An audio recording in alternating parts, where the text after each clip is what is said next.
The VLI train sliced through the Brazilian countryside. Gleaming steel, a modern marvel, it sped from Belo Horizonte, destination Sao Paulo. Aboard, precious cargo, a vital component for a hydrogen generator, the future of energy, hurtling towards its destiny.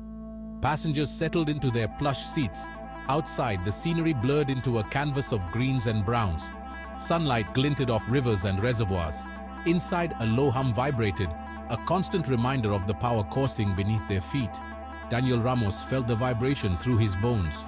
He clutched a worn leather briefcase, or rather, it clutched him.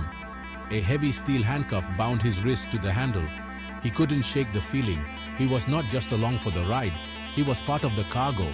Nervous energy crackled in the air around him. Daniel tried to focus on the scenery. He tried to lose himself in the rhythmic clatter of the train on the tracks. But the weight of the briefcase, the cold steel on his wrist, kept pulling his thoughts back. Back to the reason he was on this train. Back to the danger he couldn't quite grasp.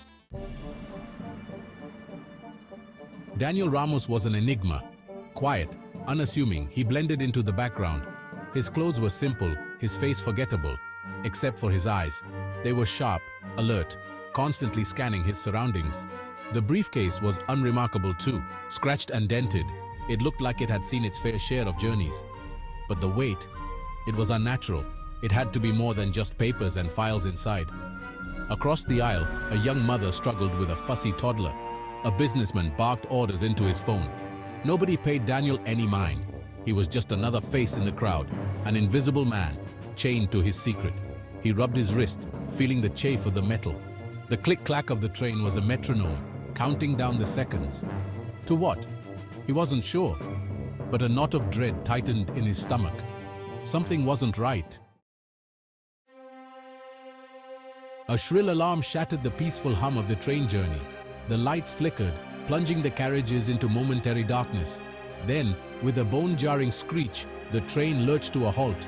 Panic rippled through the carriages. Whispers turned to shouts. The businessman's phone call turned into a string of curses. The mother clutched her child, her face etched with fear.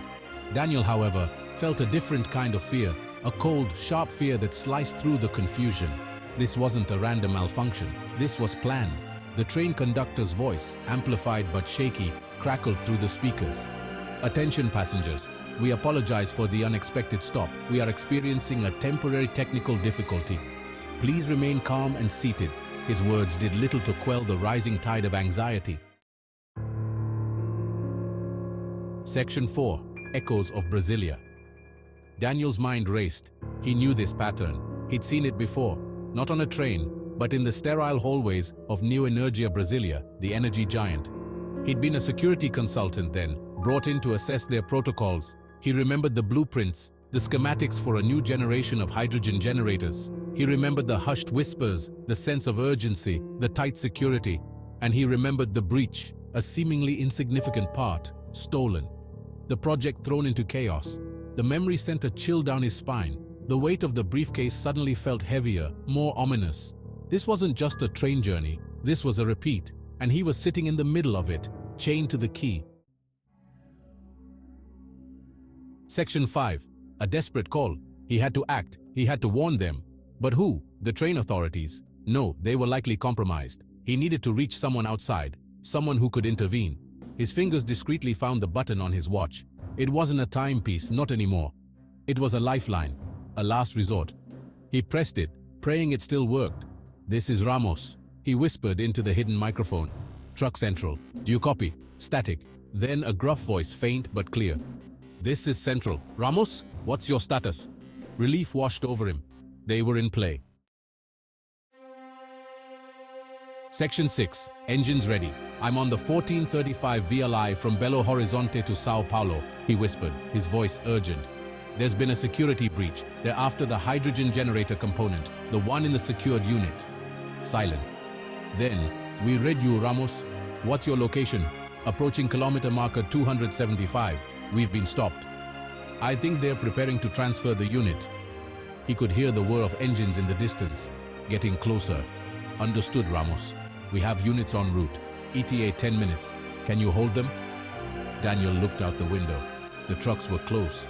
He could see their headlights cutting through the gathering dusk. I'll hold them, he said, his voice steely. Make sure those units are ready. The future of clean energy depends on it.